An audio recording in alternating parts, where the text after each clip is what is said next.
שלום לכולם, וברוכים הבאים להרצאות של השבוע ה-11 בקורס מבוא לחומרה למדעים להייטק.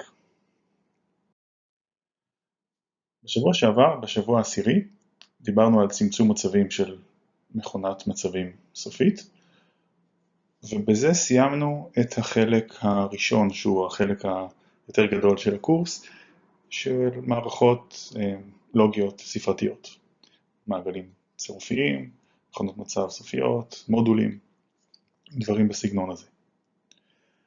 היום אנחנו מתחילים, למשך השבועיים הנותרים בקורס, נושא חדש של משהו יותר כללי, מבוא למבנה המחשב, מערכי זיכרון. אנחנו נראה בצורה יותר, נקרא לזה סיפור היסטורי, איך המחשבים שלנו בנויים היום, ואיך מה שלמדנו עד עכשיו בקורס מתחבר לרכיבים שאנחנו משתמשים היום. בהרצאה של שבוע הבא אנחנו גם נראה קצת יותר במרכאות היסטוריה, איך הכל התפתח עד שאנחנו הגענו למחשב המודרני הנוכחי. אז נתחיל. קודם כל נתחיל עם איזשהו מבנה סכמטי של המחשב המודרני. זה המבנה הסכמטי שלנו. עכשיו, יש פה כמה בלוקים וכמה ערוצים כחולים.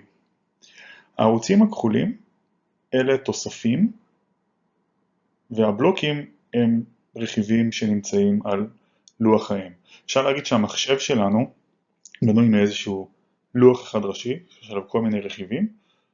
חלק מהרכיבים הם אינרנטיים על הלוח האם, אפשר לפעמים להחליף אותם, אבל הם ממש חלק מהלוח הראשי של המחשב, ויש רכיבים שאפשר להוסיף או לשנות. נעבור על הבלוקים כאן. אז ה-CPU, זה ה-Central Processing Unit, יחידת העיבוד המרכזית, זה המעבד שלנו. זה החלק הכי חשוב והכי, נקרא לזה, מרכזי במחשב מודרני. המעבד הזה אפשר להתייחס אליו בתור איזושהי מכונת מצבים ענקית, לא בהכרח סופית, כן? יש לו, מדובר על מיליארדים של שערים לוגיים בפנים. על המעבד ספציפית אנחנו נדבר בשבוע הבא רק עליו. זה לדוגמה מעבד רייזן של AMD, זה יכול להיות מעבד של אינטל, יש גם מעבדים של כל מיני חברות אחרות, ARM וכאלה. נדבר על זה. בנוסף יש כאן את כמו שאתם רואים, Clock Generator. זה איזשהו רכיב שמייצר עוד שעון. זוכרים, דיברנו על שעון. אמרנו שכל המערכות המודרניות הן סינכרוניות, יש עוד שעון שעובר דרך כל המערכת ומוודא שאנחנו מסונכרנים. השעון מחובר ל-Front Side Bus. Front Side Bus זה הערוץ הראשי שכל הרכיבים של המחשב מחוברים אליו. כמו שראינו בהרצאה שדיברנו על השעונים, היום הסטנדרט של ה-Front Side Bus הוא סדר גודל של 100 מגה-הרץ, משהו כזה, בשנת 2020. רכיבים ספציפיים כמו המעבד מכפילים את התדר הזה לתדרים הרבה יותר גבוהים. המעבד עובד בערך על 3,000 עד 5,000 מגה-הרץ, זה 3 עד 5 ג'יגה-הרץ. הזיכרון, גם עוד רגע נדבר עליו, הוא גם מכפיל ועובד על משהו כמו 2,000-3,000 מגה-הרץ, בסדר גודל. אלה שני הרכיבים האלה, נמשיך. עכשיו כאן יש את ה-North Bridge ואת ה-South Bridge. אני כבר אגיד שזאת הצורה הקלאסית של המחשבים עד נניח לפני 7 שנים, משהו כזה. היום לאט לאט ה-North Bridge וה-South Bridge נכנסים לתוך המעבד. ה-North Bridge כבר נמצא בכל מעבד מודרני built-in בתוך המעבד, וה-South Bridge לאט לאט עובר לתוך המעבד. הסיבה היא בשביל לחסוך את התקשורת הלוך חזור, זה גורם לכל הרכיבים לעבוד הרבה יותר מהיר ויותר יעיל. אז מה זה ה-North Bridge וה-South Bridge? ה-North Bridge הוא ה-Memory Controller Hub, הוא שולט על הזיכרון שנשלח אל המעבד ואל הרכיבים שלנו. יש לנו במחשב בגדול כמה סוגים של זיכרון עבודה. יש את הזיכרון היחסית קטן שנמצא בתוך המעבד, הוא בדרך כלל מבוסס או על דגלגים או על זיכרון מסוג RAM סטטי שנדבר עליו היום. שם המעבד מאחסן את הקוד, את התוכנה שהוא מריץ עכשיו בזה הרגע. יש את הזיכרון, הסלוטים של ה-RAM, זה ה-Random Access Memory, גם נדבר על זה בהרצאה חלק ב' של השבוע. ה-RAM הוא זיכרון העבודה של המחשב. זה מה שיש לנו במחשב 16 ג'יגה, 32 ג'יגה, 64 ג'יגה במחשבים יותר חזקים, לפעמים גם יותר. זה זיכרון מאוד מאוד מהיר, אפשר לכתוב ולקרוא ממנו במהירות יחסית גבוהה, והזיכרון הזה הוא הזיכרון שהמעבד מדבר איתו באופן שוטף, הוא הרבה יותר גדול מהזיכרון הקטנטן שיש בתוך המעבד. כאן שמורים התוכנות, הקוד שהמעבד מריץ והתשובות נשלחות לכאן. בנוסף יש את הזיכרון הייעודי לכרטיס מסך. כרטיסים גרפיים הם רכיבים שצריכים גם זיכרון מאוד מהיר, הם צריכים גישה ישירה למעבד, ולכן יש ספציפית חיבור ישיר לכרטיס מסך. כל האינפורמציה מגיעה לכרטיס מסך, לכרטיס מסך יש זיכרון בפנים, הוא עושה את מה שהוא צריך ומדבר חזרה עם המעבד דרך ה-North Bridge, או כמובן במעבדים היותר מודרניים ישירות עם המעבד. עכשיו, בנוסף יש את ה-South Bridge. ה-South Bridge שולט על שאר הדברים במחשב פחות או יותר, שאלה הדברים שהם פחות תובעניים. הוא שולט על הכרטיסי USB אם צריך, או על החיבורי USB, מקלדת, עכבר, דברים כאלה במדפסות, ועל ההרדיסקים, הכוננים הקשיחים שלנו. פעם הכוננים הקשיחים היו מאוד מאוד איטיים, הם היו מדיות מגנטיות, כבר שנים הם כמעט ולא קיימים, היום רוב ההרדיסקים הם מסוג SSD, שזה Solid State Drive, הם יותר קרובים לזיכרון הרם מבחינת המהירות שלהם, אבל בשונה מהרם, ברגע שמקבלים את החשמל, הרם נמחק, ה-SSD שומר על האינפורמציה. נדבר על זה עוד מעט. אלה הרכיבים עד לכאן. עכשיו מה שנשאר לנו זה בסך הכל עוד הקופסה הזאת, שזה ה-Flash ROM, שזה ה-BIOS. זה זיכרון יחסית קטן, לא אמורים לשנות אותו יותר מדי, אפילו עד לפני כמה שנים במחשבים ישנים אי אפשר היה לשנות אותו בכלל, היום אפשר לשנות אותו בדרך כלל כמה פעמים אם צריך, זאת אומרת אי אפשר לשנות אותו כל יום, הוא בשלב מסוים ייהרס, יש כמות סופית של פעמים שאפשר לשנות את התוכן שלו, וכאן שמור מה שנקרא ה-BIOS, זה החלק במערכת מחשב, שברגע שאני מדליק את המחשב, ה-BIOS עולה, והוא אחראי להפעיל את כל שאר הדברים שצריך. אתה מעבד, זיכרון, כרטיס מסך, North Bridge, וגרום השעון להתחיל לעבוד בצורה סדירה, כל מה שצריך לעשות. זה בגדול מבנה המחשב. היום אנחנו נדבר על הזיכרון, על סוגי הזיכרון. היום אני מתכוון השבוע, חלק א' וחלק ב'. יש כמה סוגי זיכרון שראינו כאן. את הזיכרון של תוך המעבד אנחנו נתחיל לדבר בו היום, אבל ספציפית את הזיכרון הקטן הזה אנחנו נראה בעיקר בשבוע הבא כשנדבר על מבנה המעבד. היום אנחנו נדבר השבוע, כן, נדבר על זיכרון מסוג RAM, על ה-SSD, שזה ה-Hard Disk החדש שלנו, הכונן ה-Solid State Drive, ועל כל מיני זיכרונות מסוג ROM. נראה איך הם בנויים, נראה איך זה מתקשר למה שאנחנו יודעים עד עכשיו מבחינת רכיבים לוגיים. בואו נמשיך.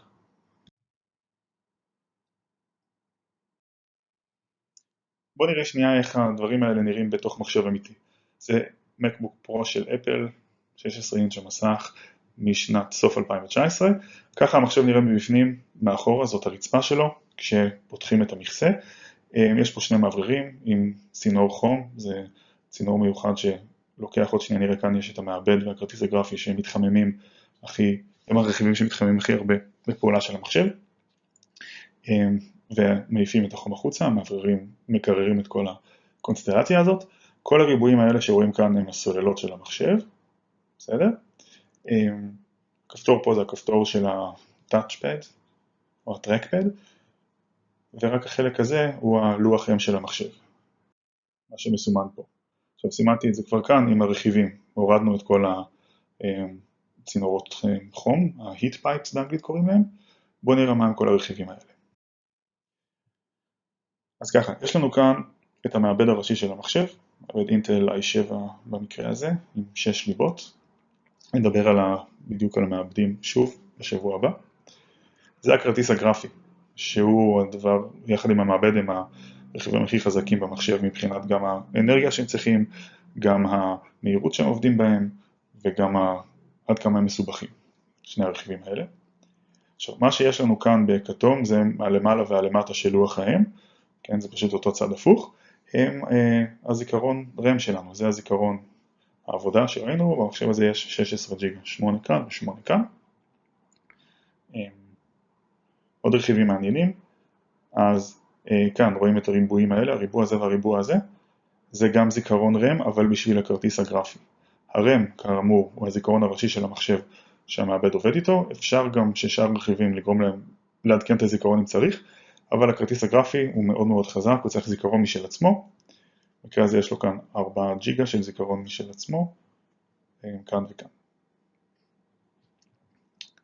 אוקיי, עוד רכיבים מעניינים, כאן אתם רואים את הריבועים הכחולים האלה, הריבועים הכחולים האלה הם ה-SSD, כן? במחשב נייד בשונה ממחשב שולחני אפשר לפרק את כל הרכיבים בשביל לחסוך מקום.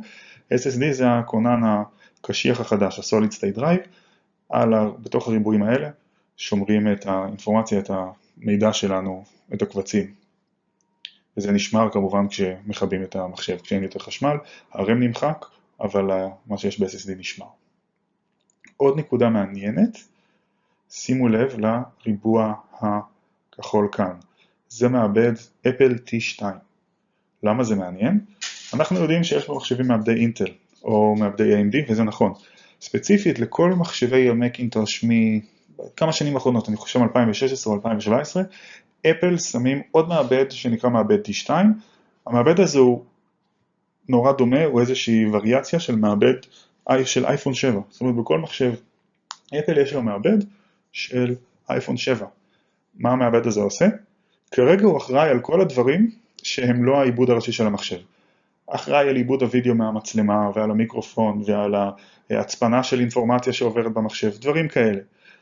אבל יש שמועות שבעתיד הלא רחוק יתחילו לייצר מחשבים, גם אפל אבל לא רק, ממש מחשבים עם PC לכל דבר ועניין, שהמעבד הראשי יהיה בטכנולוגיה כמו של מעבדי מובייל. זו טכנולוגיה אחרת, אנחנו נדבר על זה בשבוע הבא, אבל סתם תדעו שזו נקודה מאוד מעניינת.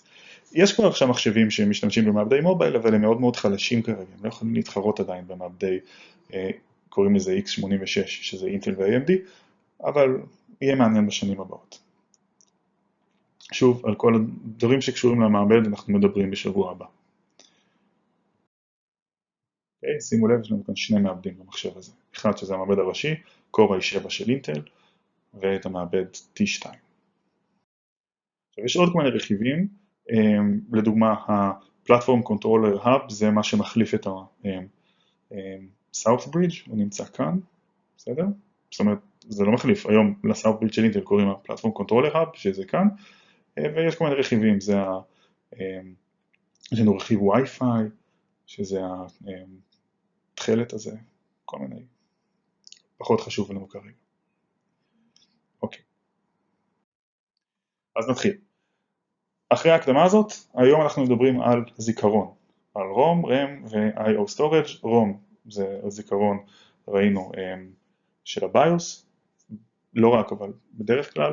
RAM זה זיכרון העבודה של המחשב, ו-IO זה Input-Output, זה ה-SSD, הכונן הקשיח שלנו. אפשר לחלק את כל הזיכרונות בגדול לטבלה כזאת יפה. יש זיכרון שאפשר רק לקרוא אותו. Read Only Memory זה הראשי תיבות של ROM. ROM זה Read Only Memory. זיכרון שאפשר רק לקרוא אותו זה זיכרון שפעם אחת כתבו אותו במפעל לדוגמה, מאז אני יכול רק לקרוא אותו. זה. יש זיכרון שאני יכול גם לכתוב אליו, אני יכול גם לקרוא ממנו, והוא מה שנקרא non-volatile. מה זה non-volatile? זה אומר שהוא יעבוד גם אם אני מנתק אותו מהחשמל. אם אני עכשיו לוקח דיסק און קי, USB flash drive, כן, flash drive, מחבר אותו ל-USB, מעתיק קבצים, שכותב עליו משהו, מוציא אותו מהמחשב, המידע יישמר. בסדר? זה זיכרון שנמצא מהסוג הזה. יש זיכרון שנקרא read-write memory, זה זיכרון שאני יכול לכתוב, ואני יכול לקרוא, אבל הוא חייב חשמל בשביל לשמור את האינפורמציה. בסדר? לדוגמה דגלג, זוכרים שראינו רגיסטרים, shift register, first in first out, יש גם last in first out. ראינו פה את רוב סוגי הזיכרונות האלה שהם מבוססים על דגלגים. אם אני מכבה את החשמל, מוריד את החשמל, הדגלג לא שומר יותר את מה שיש בפנים, כן? כי מאיפה הוא יביא את האחד אם אין אנרגיה, או את האפס בצד אחד, אחד בצד שני.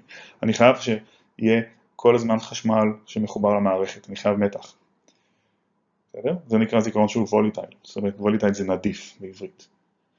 ויש את ה-random access, שזה ה-SRAM, שזה static RAM, ו-DRAM, שזה dynamic RAM, RAM זה random access memory, בסדר? אלה שני סוגי זיכרונות העבודה. ההבדל בין ה-FIFO, LIFO, Shift Register וה-SRAM וה-DRAM, ל-SRAM וה-DRAM אני יכול לגשת ישירות לתאים ספציפיים בזיכרון ולשנות אותם, רגיסטרים אני צריך לחכות שכל מה שיש ברגיסטר יסתובב, כן? זה הרבה יותר איטי. אלה סוגי הזיכרונות. עכשיו, מערך כללי של זיכרון, אני כרגע מדבר על זיכרונות שהם לא הרגיסטרים. בסדר, מערך כללי של זיכרון מסוג RAM לדוגמה, בנוי ככה. יש לנו מילים, אנחנו לא פונים תמיד אל ביט, אלא אל מילה. מילה, אני מזכיר מההרצאות הקודמות, זה כמה ביטים ביחד. נכון להיום הסטנדרט במחשבים הוא שהזיכרון עבודה הראשי הוא באורך של 64 ביט, כל מילה היא 64 ביט. זאת אומרת, יש לנו M ביט 64 ביט במילה. לכרטיסים גרפיים לדוגמה יש 128 ו-256 בדרך כלל ביט במילה. ויש לנו N מילים לזיכרון. הסיבה היא שפשוט זה היה יותר מדי מסובך וגם לא כל כך אפשרי, נדבר על זה כשנדבר על המעבד פעם הבאה, לפנות לכל ביט בנפרד. עכשיו גם ככה, לפנות לכל מילה בנפרד זה מאוד מאוד מאוד מאוד מסורבל, שיש לנו כל כך הרבה מילים בזיכרון, כמו זיכרון מודרני של 64 ג'יגה וכאלה, זה המון המון המון ביטים, ג'יגה בייט, כן? אז מה שבדרך כלל עושים, או לא בדרך כלל תמיד עושים, יש לנו דיקודר. אותו דיקודר רכיב שראינו, יש לנו כתובות, ובהתאם לכתובת הדיקודר מדליק רק מוצא אחד. וככה אנחנו שולטים על הכתובת של המילה בזיכרון, שאותה אנחנו רוצים לקרוא או לכתוב. אליה אנחנו פונים כרגע. אז מה שקורה זה שיש לנו, הדיקודר מוציא, הוא מקבל איזושהי כתובת של מילה, נגיד אני רוצה את המילה במיקום ה-14, אז הוא מדליק פה את המוצא ה-14, והמילה 14 נדלקת, והמילה 14, או במקרה הזה המילה 2 לפי הציור, ואז המילה 2 מחוברת לעוד כל מיני חוטים כאן, שמאפשר לי לקרוא או לכתוב אליה. אנחנו נדבר על כל זה. בסדר, זה מערך מבנה זיכרון כללי. עכשיו במציאות, ככה המערך נראה, יש לנו פה את הדיקודר הזה, יש לנו כאן עוד רכיבים שאנחנו לא כל כך נדבר עליהם, קוראים להם Sense Amplifier או Drivers. הרבה פעמים בשביל שהזיכרון יעבוד מאוד מהר, הוא צריך הרי לשנות משהו מ-0 ל-1 בשביל שאני אדע אם יש 0 או 1. אז הרבה פעמים לא רוצים לחכות שממש את כל זמן ההשעיה של השינוי מ-0 ל-1. אז יש פה רכיב מיוחד שברגע השינוי מאוד מאוד קטן, נגיד במרכאות מ-0 ל-0 וקצת, הוא כבר יודע טוב, אני מניח שיש פה 1, יאללה, אני מגביר את זה, הלאה, אני נותן לך 1. בסדר? זה נועד בשביל לגרום לזיכרון להיות יותר מהיר, והרכיב הזה, הקולום דיקורדר, זה בעצם מולטיפלקסר. בסדר, קוראים לזה קולום דיקורדר, אבל זה מולטיפלקסר. אני מזכיר שההבדל בין מולטיפלקסר לדיקורדר, מולטיפלקסר הוא כזה שהוא לא רק מוציא אחד בהתאם לכתובות, אלא הוא לוקח את אחת מהכניסות ומחבר אותו למוצא, אבל קוראים לזה קולום דיקורדר כי זה מולטיפלקסר מתוחכם כזה שיכול להעביר קדימה ואחורה. בסדר? מה הרכיב הזה עושה? לא ראינו אותו בדיוק. הרכיב הזה מקבל כתובת.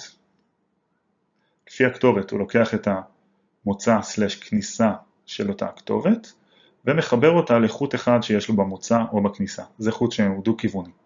למה הרכיב הזה נועד? הרכיב הזה נועד כי יש מערכות שכל זאת מילה, כן? זה storage cell, זה תא ששומר ביט בודד, ויש הרבה תאים כאלה בשביל לקבל מילה, כמו שראינו מקודם, מילה ממוצעת היום במחשב 64 ביט, 64 תאים כאלה. יש מחשבים שיכולים לכתוב ולקרוא את כל ה-64 ביט בבת אחת.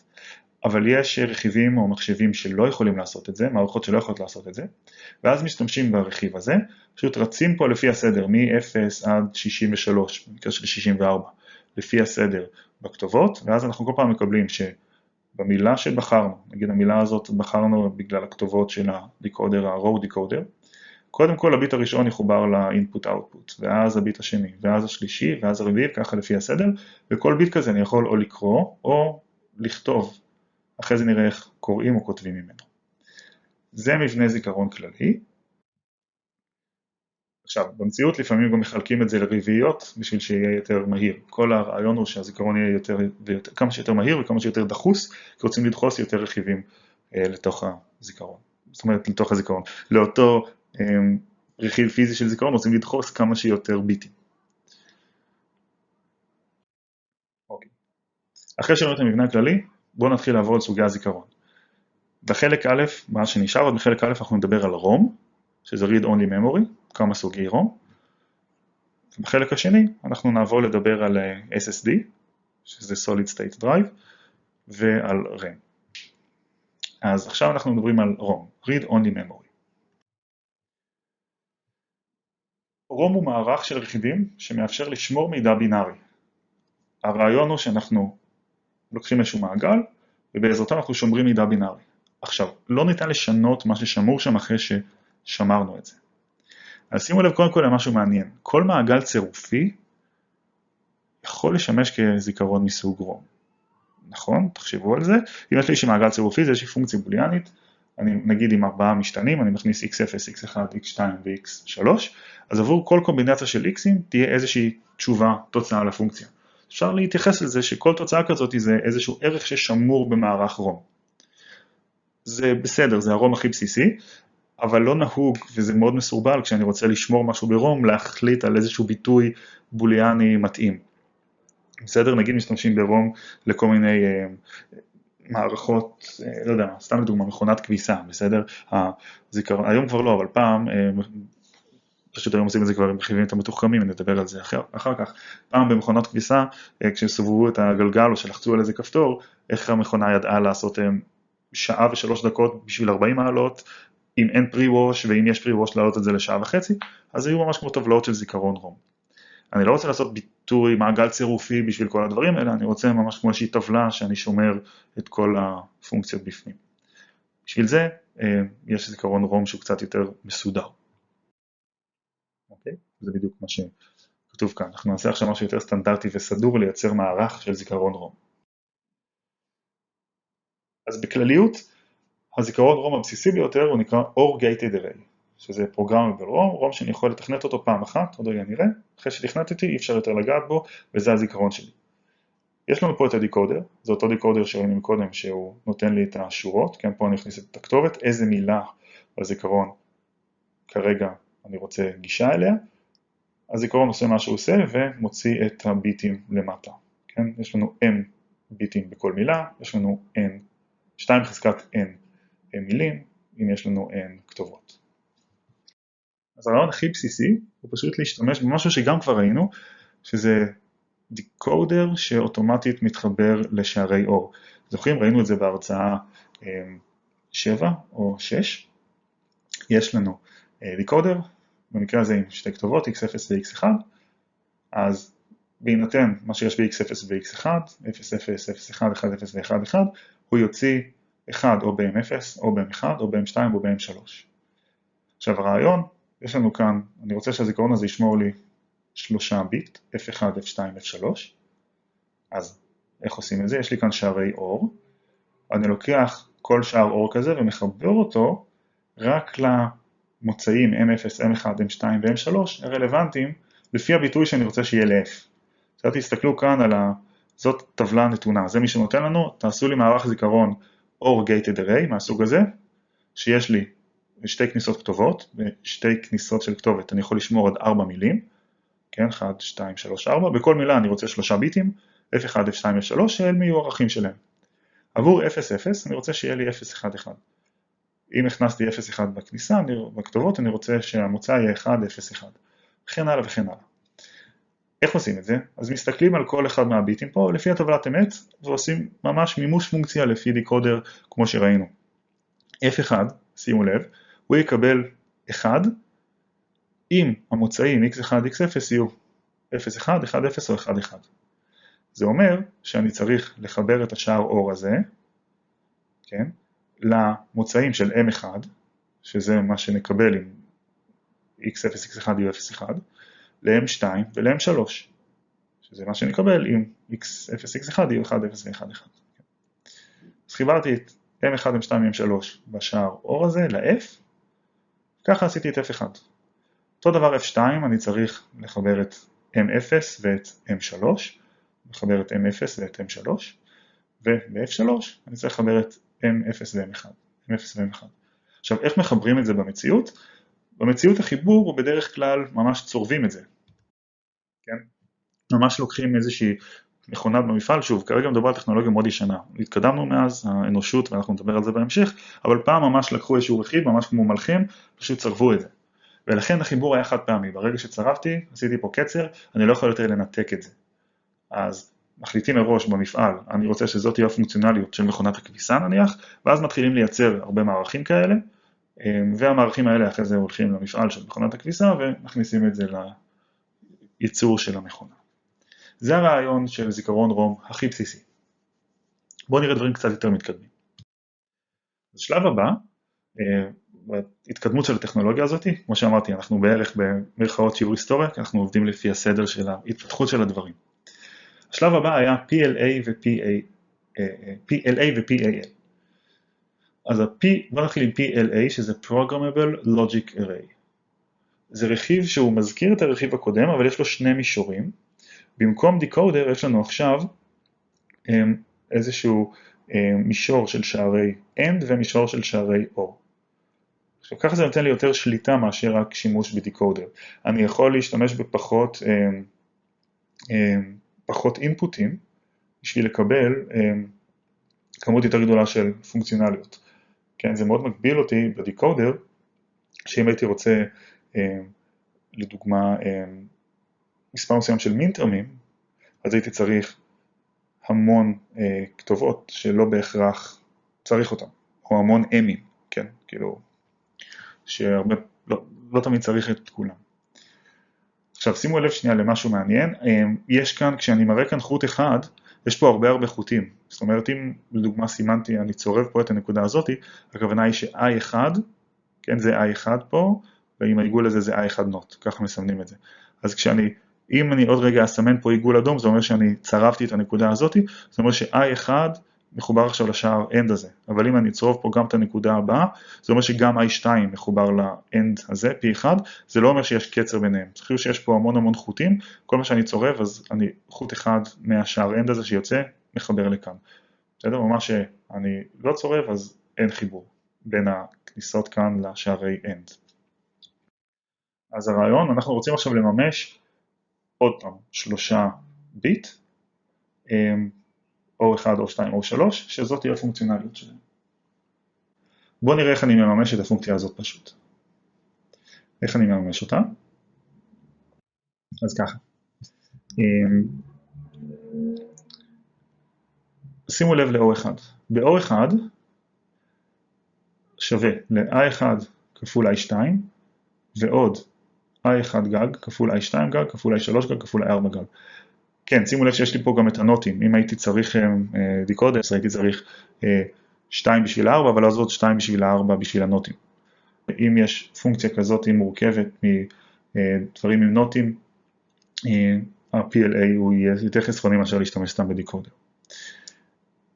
אני חוזר לכאן, אז O1 שווה ל-I1 כפול I2, כן, אז אני לוקח את I1 ואת I2 ואני צורב, עכשיו ה-AND הזה הופך להיות I1 כפול I2, לכן אני גם צורב אותו, שהוא יתחבר לאור של אור אחד, ועוד I1 גג כפול I2 גג כפול I3 גג כפול I4 גג. אני לוקח את ה-AND השני, ומחבר אליו את I1 גג, את I2 גג, את I3 גג ואת I4 גג, וגם הוא נכנס ל-AND השני, וגם מחבר אותו פה לאור של אור אחד, ואז אור אחד יהיה שווה ל-I1 כפול I2, ועוד I1 גג, I2 גג, I3 גג, I4 גג. אותו דבר עם O2.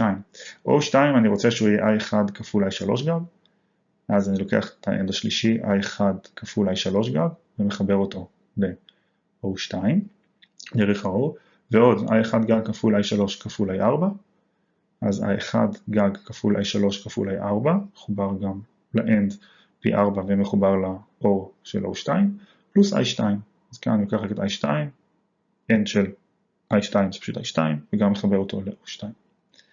עכשיו O3, צריך להיות I1 כפול I2, אז אני כבר משתמש ב-I1 כפול I2 שהכנתי לי כאן ב-P1 מהביטוי O1, ועוד i1 כפול i1 גג כפול i2 כפול i4, אז אני מחבר את i1 כפול i1 גג כפול i2 גג כפול i4 גג, כל זה מחובר ל-O3.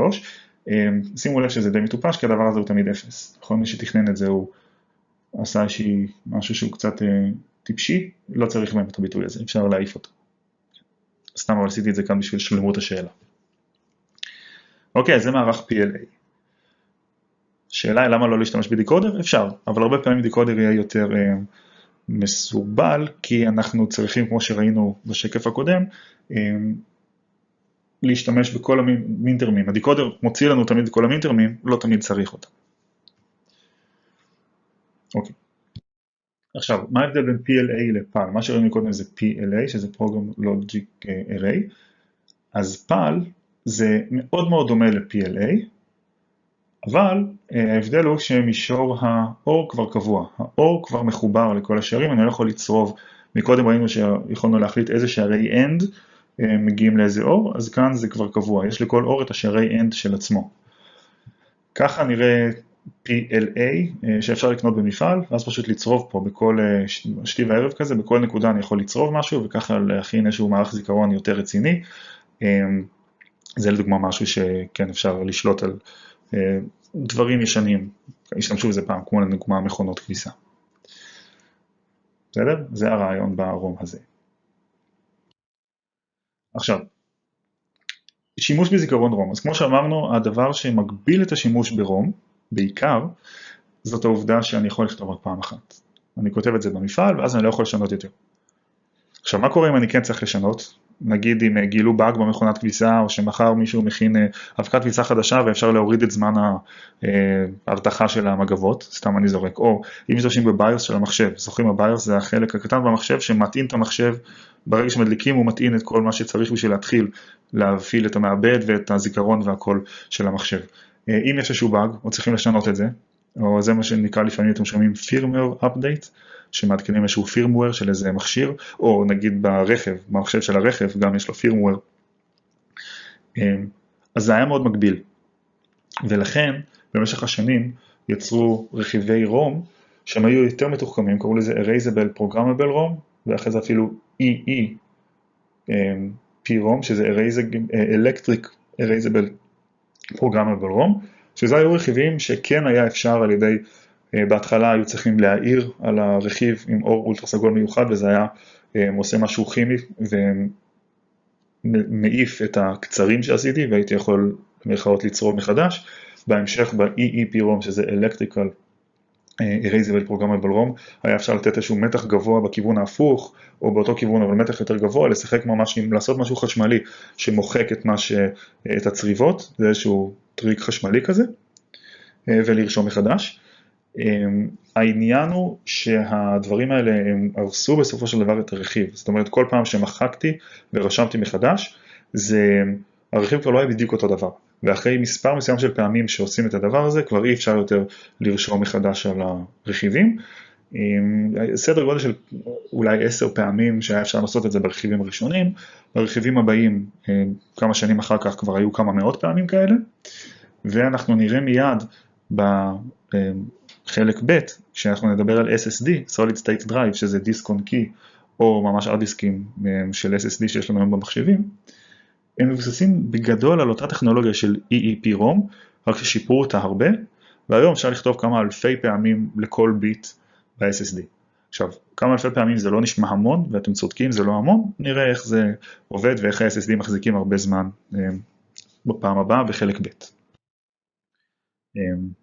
אוקיי? אז נעשה סיכום למה שעשינו עד עכשיו. אנחנו דיברנו היום על מבנה המחשב הכללי, והתחלנו לדבר על זיכרון מסוג רום. חלק ב' אנחנו נרחיב את הדיבור על SSD, שזה הנכד נקרא לזה, או האנססטר הכי מתוחכם של רום שיש לנו היום, שזה זיכרון שאני יכול לכתוב אליו ולקרוא ממנו. הוא לא צריך חשמל בשביל לשמור מה שיש בפנים, לא צריך חשמל, זה אומר שאם ניתקתי אותו מהחשמל הוא עדיין ישמור על מה שיש בפנים, SSD, ונדבר על RAM, שזה הזיכרון הרבה יותר מהיר, הוא כן צריך חשמל בשביל לשמור מה שיש בפנים, זה מה שהמעבד צריך בשביל עבודה השוטפת של המחשב. אז זהו, אז עד חלק ב', תודה רבה, ולהתראות.